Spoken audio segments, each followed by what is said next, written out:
How did ancient humans survive the Ice Age? Tonight, imagine your heater breaks. Not for one night. Not for a weekend. Imagine it breaks for thousands of years. The air outside bites your face. The ground is frozen hard. Food does not come in packets, and the nearest warm shower has not been invented yet. Now add one more tiny problem. You are a prehistoric human with a stone blade, a smoky fire, and a family looking at you like, so what is the plan? The Ice Age was not one endless snow globe. It was a long, unstable world of cold seasons, warmer breaks, dry grasslands, glaciers, storms, and animals big enough to make a modern camping trip feel deeply underprepared. Ancient humans survived it because they were not lone tough guys wandering heroically through the wind. They survived because they were planners, makers, sharers, copycats, storytellers, and occasionally very lucky people who knew when to stay inside. First, the cold itself. A human body is basically a warm soup wrapped in skin. It works beautifully until the heat leaks out. Ancient humans could not grow fur on command, so they borrowed the idea from animals that already had it. Hides, furs, sinew, bone needles, and simple tailoring turned dead animals into portable shelter. Clothing was not fashion yet. It was technology. A stitched sleeve, a tied hood, or layered skins could be the difference between a child sleeping through the night and a dangerous shiver that never stopped. Fire was the obvious hero, but fire was not just a cozy orange circle. It was light, heat, protection, cooking, tool-making, and social glue. Keeping fire alive took skill. Wet wood smoked, wind stole heat. Sparks died if nobody watched them. So groups learned to gather fuel before dark, protect embers, and build hearths in places where smoke could escape without inviting freezing air inside. A campfire was less like a decoration and more like a tiny sun everyone had to negotiate with. Shelter came next. In cartoons, prehistoric people always live in caves, because caves are easy to draw and look dramatic. Real life was messier. A good cave was valuable, but many groups used huts, windbreaks, mammoth bone frames, hide tents, and natural rock overhangs. The goal was simple: block wind, trap heat, stay dry. The enemy was not always cold alone. It was cold plus wind, cold plus damp clothing, cold plus exhaustion. Ancient engineering began with a very serious question: how do we stop the weather from touching us? Food was the great daily puzzle. During cold periods, plants could be seasonal and scarce, so meat and fat mattered a lot. Fat was prehistoric battery power. Lean meat could fill a stomach, but fat kept bodies warm and brains running. Hunters targeted reindeer, horses, bison, mammoths, seals, fish, birds, and anything local enough to be possible. But hunting giant animals was not a casual afternoon hobby. It required tracks, timing, teamwork, weapons, courage, and the wisdom to avoid being flattened by dinner. Tools made humans dangerous in a way their bodies were not. We were not the fastest, strongest, or best insulated. But a spear point, a stone scraper, a bone needle, a digging stick, and a throwing weapon changed the math. Tools also changed food after the hunt. Scrapers cleaned hides. Blades cut meat. Needles made clothing. Awls punched holes. Containers carried water, fat, berries, and useful bits that did not look important until 3 days later. Survival was not one tool. It was a toolkit. Cooking deserves more credit than it gets. A cooked meal is softer, safer, warmer, and easier to digest. That means more energy from the same food, which matters when every calorie has to be found by walking through a freezing landscape. Fire also made tough roots edible, rendered fat, dried meat, and turned bones into broth.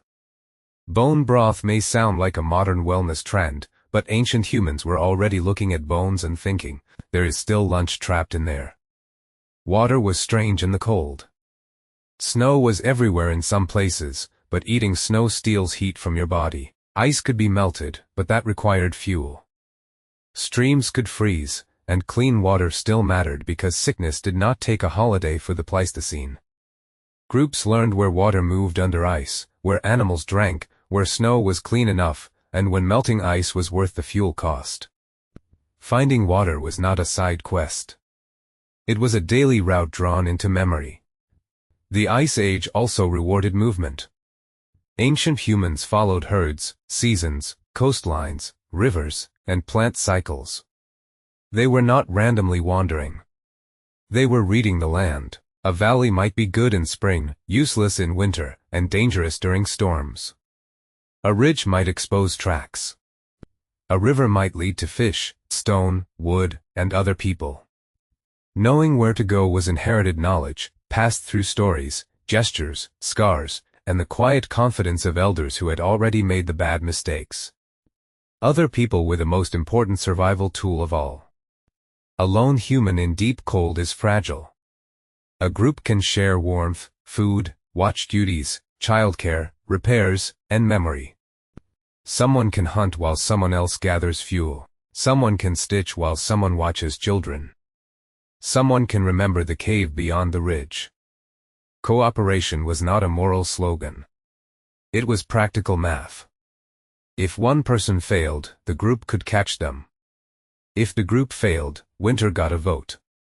Children changed everything.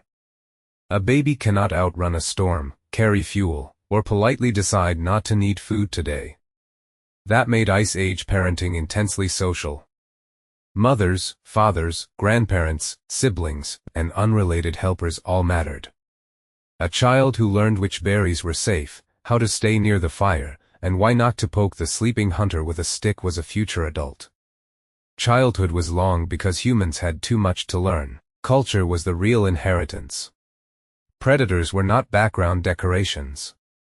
Lions, hyenas, wolves, bears, and big cats shared the world with humans, often wanting the same caves, carcasses, and paths. Fire helped. Groups helped. Weapons helped. But the smartest defense was awareness. Ancient humans read tracks, smells, broken branches, bird alarms, and silence. Sometimes the bravest move was leaving. Modern people love the idea of defeating danger. Ancient people often survived by noticing danger early enough to make it someone else's evening problem. Then there was illness and injury. No hospitals, no antibiotics, no emergency room, no little bottle that says take 2 and complain less. A cut could become deadly. A broken bone could end a life if the group abandoned you. But archaeology shows that some injured and disabled people survived for years, which means care existed. People fed each other, carried each other, protected each other, and used plant knowledge, rest, splints, warmth, and patience. Compassion was not soft. It was infrastructure. The mind had to survive too. Long winters are not just cold. They are boring, dark, tense, and crowded. This is where art, music, ritual, humor, and storytelling enter the picture. Cave paintings were not random doodles made by people with extra time and excellent wall access.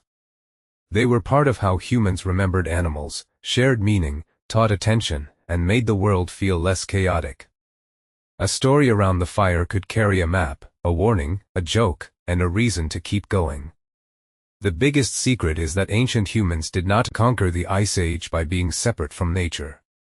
They survived by paying attention to it with an intensity most of us can barely imagine. Weather, animal movement, stone quality, snow texture, plant timing, smoke direction, and body language all mattered. Their intelligence was not trapped in their heads. It lived in hands, tools, paths, camps, songs, and shared routines. So how did ancient humans survive the Ice Age? Not by being tougher than cold.